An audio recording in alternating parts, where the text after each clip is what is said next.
ये शकील से मोहम्मद शकील कैसे हुए? ये बचपन में जब बुक पढ़ा करते थे, किताबें पढ़ा करते थे, उसमें इस्लामियात की किताब भी पढ़ा करते थे, तो ये नबी पाक सल्लल्लाहु अलैहि वसल्लम की ज़ात से इस कदर मुतासिर हुए कि मुतासिर होकर ईसाई मजहब से इन्होंने इस्लाम कबूल कर लिया। NA न्यूज़ की वीडियोस देखने के लिए हमारे चैनल को सब्सक्राइब कीजिए, वीडियो को लाइक कीजिए और शेयर कीजिए, बेल आइकॉन को क्लिक कीजिए ताकि आप हमारी हर आने वाली वीडियोस से बाखबर रह सकें। बिस्मिल्लाहिर्रहमानिर्रहीम। अस्सलाम वालेकुम नाज़रीन, मैं हूं आपके साथ अस्मा राजपूत और आप देख रहे हैं हमारा चैनल NA न्यूज़। नाज़रीन, हमेशा की तरह एक बहुत ही खूबसूरत और मोटिवेशनल स्टोरी आपके सामने लेकर आई हूं मोहम्मद शकील की। ये शकील से मोहम्मद शकील कैसे हुए आपको बताती हूँ। ये बचपन में जब बुक पढ़ा करते थे, किताबें पढ़ा करते थे, उसमें इस्लामियात की किताब भी पढ़ा करते थे, तो ये नबी पाक सल्लल्लाहु अलैहि वसल्लम की ज़ात से इस कदर मुतासिर हुए कि मुतासिर होकर ईसाई मज़हब से इन्होंने इस्लाम कबूल कर लिया। मेरे साथ ही मौजूद हैं, उनके वाइफ भी हैं। ना सिर्फ ख़ुद किया बल्कि अपनी वाइफ को भी इस्लाम कबूल करवाया। अपनी आखिरत तो संवार ली, लेकिन दुनियावी बहुत सारी मुश्किलात का इन्हें सामना करना पड़ा। क्या क्या मुश्किलात का इन्हें सामना करना पड़ा, इन्हें से जानते हैं। अस्सलाम वालेकुम। जी वालेकुम अस्सलाम। कैसे हैं भाई आप? ठीक है जी, शुक्र अल्लाह का। सबसे पहले मेरी तरफ से, मेरी टीम की जानिब से बहुत सारी आप मुबारक कबूल फरमाइए। अच्छा लगा कि आपने इस्लाम जो है वो कबूल कर लिया। शकील भाई, कैसे आया आपके जहन में? जी देखें बाजी, शुरू से जो है ना, पढ़ने के टाइम से ही मुझे दिलचस्पी थी इस्लामियात पढ़ने में। जैसे मुझे कोई इस तरह का वाक़या पता चलता था आका करीम की ज़िंदगी से जुड़ा हुआ या उनकी सहाबा कराम की ज़िंदगी से जुड़ा हुआ, तो मैं बड़ी दिलचस्पी के साथ पढ़ता था। उस चीज़ पे मैं बड़ा गौर करता था। अपनी इंजील या बाइबल वगैरह भी जो मैं स्टडी करता था, तो लेकिन मेरी ज़्यादा दिलचस्पी शुरू से जो है ना वो इस्लाम की तरफ रही है। ऊपर से दोस्त भी जो थे वो सारे मेरे मुस्लिम थे, तो उनके साथ उठना बैठना वो भी मुझे सिखाते रहते थे, बताते रहते थे। तो बस इसी वजह से फिर उनसे मुतासर होकर आका करीम सल्लल्लाहु अलैहि वसल्लम की ज़िंदगी से मुतासिर होकर फिर मैंने इस्लाम कबूल किया। माशाल्लाह, ये तो बहुत अच्छी बात है। शकील भाई, घर वालों की तरफ से क्या रिएक्शन था?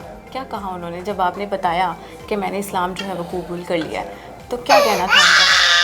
जी, वो जब जिस दिन हमने इस्लाम कबूल किया था तो उसके अगले दिन ही फिर वो हम लोगों ने घर अपना चेंज कर लिया था।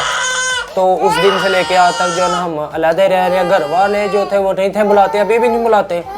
वो बरादरी वगैरह जो होते हैं, अपने रिश्तेदार वगैरह, उनके साथ किसी किस्म का हमारा ताल्लुक नहीं है। ना ही हमें कोई बुलाता है, ना हम उनके पास जाते हैं कभी। ठीक हो गया। शादी से पहले ये भी क्रिश्चियन थी? जी, ये भी। शादी के बाद आपने इनको मुसलमान किया? जी, पहली शादी हमारी जो था ना वो क्रिश्चियनिटी के जो रूल्स है ना उनके मुताबिक ही हुई थी।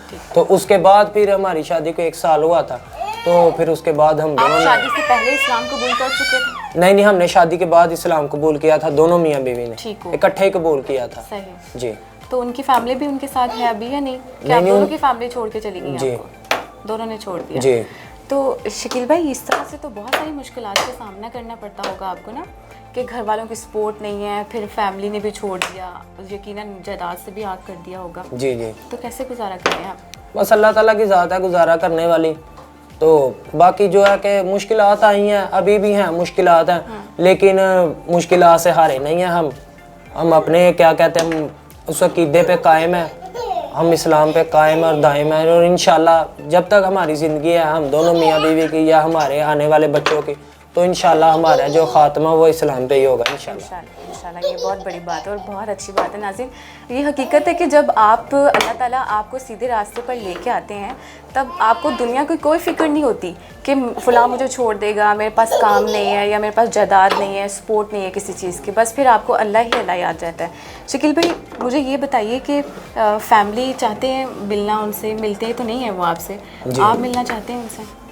अभी मैं इस तरह से उनसे मिलना चाहता हूँ, मैं चाहता हूँ वो भी मेरे पास आ जाए, वो भी इस्लाम कबूल कर ले, अल्लाह पाक उनको भी हदायत दे, वो भी मेरे पास आ जाए। जारी बात है, वालदैन और जिस तरह इस्लाम वालदैन के हकूक बताता है, मेरा भी बड़ा दिल करता है कि मेरे वालदैन मेरे पास हो, मैं भी उनकी खिदमत करूँ। हमारे आका करीम थे, उन्होंने हर चीज़ के, हर इंसान के, बीवी के, वालदैन के, माँ बाप के, बहन भाइयों के, बच्चों के, सबके हकूक बताए हैं। और मैं भी चाहता हूँ कि मैं भी अपने वालदैन की खिदमत करूँ, वो भी मुसलमान हो जाएं और मैं मज़ीद नेकियां इकट्ठियां करके अपनी आखिरत संवारूं। बेशक, आमीन। अल्लाह ताला आपको हिदायत दे। सना, जब आपको पता चला कि मुसलमान होने के बाद आपकी फैमिली आपको सपोर्ट नहीं करेगी, ये हत्ता कि आपसे मिलेगी भी नहीं, वो लोग छोड़ देंगे। आपने क्या सोचा कि कर लेंगे इस्लाम कबूल या नहीं? कोई मुश्किल तो नहीं हुई सोचने में कि यार नहीं मैं नहीं कर सकती, मेरी फैमिली मेरा साथ छोड़ देगी? ऐसा कुछ सोचा ही नहीं आपने और लगा ही नहीं आपको बुरा? शकील भाई मुझे ये बताइएगा, फैमिली ने तो सपोर्ट नहीं किया, दोस्त अहबाब जानने वाले कुछ लोग जो हमेशा आपके साथ रहे हैं, आपके अच्छे दोस्त रहे हैं, उन्होंने आपको सपोर्ट किया, उन्होंने आपका साथ दिया? जी मेरा ज़्यादातर जो दोस्त है ना वो मेरी तरह ही है, फाइनेंशियली वो भी इतने स्ट्रॉन्ग नहीं है कि वो मेरी कुछ हेल्प कर सकते, लेकिन ये है कि जैसे थोड़ी बहुत अगर कोई मुझे मसला वगैरह बन जाए, काम वगैरह का कोई छोटा मोटा, तो इस तरह के तो काम मेरे साथ करवा देते हैं, लेकिन इतने वो फाइनेंशियली वो भी स्ट्रॉन्ग नहीं है कि वो भी मेरी हेल्प कर सके। ठीक हो गया। तो जॉब करते हैं आप शकील भाई? जी जी। क्या जॉब कर रहे हैं? मैं स्टिचिंग का इतना काम करता कमा लेते हैं कि खर्चा पूरा हो जाता है महीने का आपके घर का? हूं। देखिए बहन 18-20 हज़ार सैलरी है, उसके अंदर से क्या कहते हैं 8-10 हज़ार किराया चला जाता है, 2 हज़ार बिजली का बिल और कोई 600-700 रुपये गैस का बिल भी आ जाता है, उसके बाद बच्चे का दूध वगैरह, उसके पैम्पर डायपर वगैरह, वो ये सारा कुछ निकाल के बस अल्लाह की ज़ात है जो खर्चा चला रही है, बाकी हम तो अपने लगे हुए हैं मेहनत करने में। आपका ताल्लुक लाहौर से ही? नहीं, मेरा ताल्लुक सियालकोट से। यहाँ पे रहते हैं, रेंट पे रहते हैं? नहीं, मैं सियालकोट में यहाँ पे रहता हूँ। सियालकोट में ही रहते हैं आप? ठीक हो गया। अभी सियालकोट से ही आए हैं आप? जी जी। ठीक हो गया। तो फिर शकील भाई मुझे ये बताइएगा कि क्या चाहते हैं आप कि किस तरह की हुकूमत आपकी मदद करे या लोग आपकी मदद करें, कैसी मदद चाह रहे हैं आप? जी मैं यही आप ही चाहता हूँ कि देखें हमारी तो ज़िंदगी गुजर गई है, आधी गुजर गई आधी बाकी रह गया, वो भी कोई पता नहीं, अल्लाह ताला को पता है। तो मैं यही चाहता हूँ कि जो आने वाली मेरी नस्लें हैं वो हमारी तरह जो है ना वो इस तरह किरायों पे धक्के ना खाएं। अगर कोई थोड़ी बहुत ज़मीन मिल जाए, कोई एक आधा कमरा बना हुआ मिल जाए, या कोई मेरा दोस्त, कोई बहन या मेरा कोई भाई हेल्प कर दे, बना दे, तो आने वाली नस्लें जो हैं वो ज़रा बेहतर उनकी ज़िंदगी हो जाएगी। ठीक हो गया। अभी 3 साल हो गए आप लोगों को, है ना? जी जी। 3 साल हो गए घर से अलग हुए। जी। कोई एक फ़ोन, कभी एक दफ़ा कोई आया हो आपसे मिलने घर से और कहा हो कि चलो बेटा ठीक है, तुमने जो करना था सो कर लिया, घर चलो वापस? कभी नहीं आया कोई फ़ोन शायद? नहीं, आप ही कहते, घर वाले तो कहते हैं कि वापस आ जाओ, हमें कोई एतराज़ नहीं है, तुम उस तरफ गए हो, वापस आ जाओ, तुम जो किराए पे रह रहे हो तुम्हारा अपना घर है जी, तो अगर तुम चाहते हो तो तुम वापस आ जाओ। लेकिन मेरा जो अपना खुद का दिल है वो मुतमिन नहीं होता उस तरफ जाने के लिए।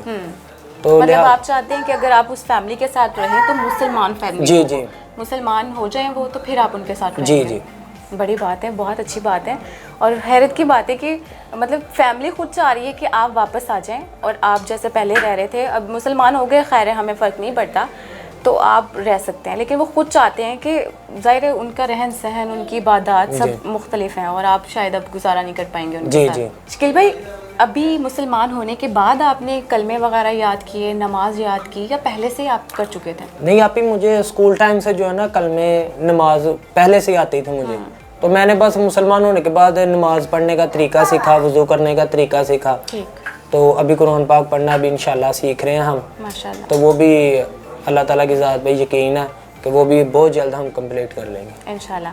तो मैं चाहूँगी कि आप मुझे और मेरे नाज़रीन को जो है वो कलमा पढ़ के सुना दीजिए। ला इलाहा इल्लल्लाह मुहम्मदुर रसूलुल्लाह सल्लल्लाहु अलैहि वसल्लम। मेरी बहुत सारी दुआएं मेरी जानिब से, मेरी टीम की जानिब से आप लोगों के लिए, अल्लाह ताला आप लोगों के लिए आसानियाँ पैदा करें। आमीन। और जितनी मोहब्बत और जितने मैं देख रही हूँ कि आप इतने ज़्यादा मोहब्बत करने वाले हैं नबी पाक सल्लल्लाहु अलैहि वसल्लम, अल्लाह ताला उनके सदक़े में आपके लिए आसानियाँ पैदा करे, आपकी दुनिया और आखिरत दोनों संवरे। ये थी हमारी आज की स्टोरी नाज़रीन। बहुत सारी दुआएं कीजिएगा हम लोगों के लिए भी, अपने लिए भी, और अपना और अपनों का ख्याल रखिएगा। मुझे इजाज़त दीजिए, खुदा के बाद।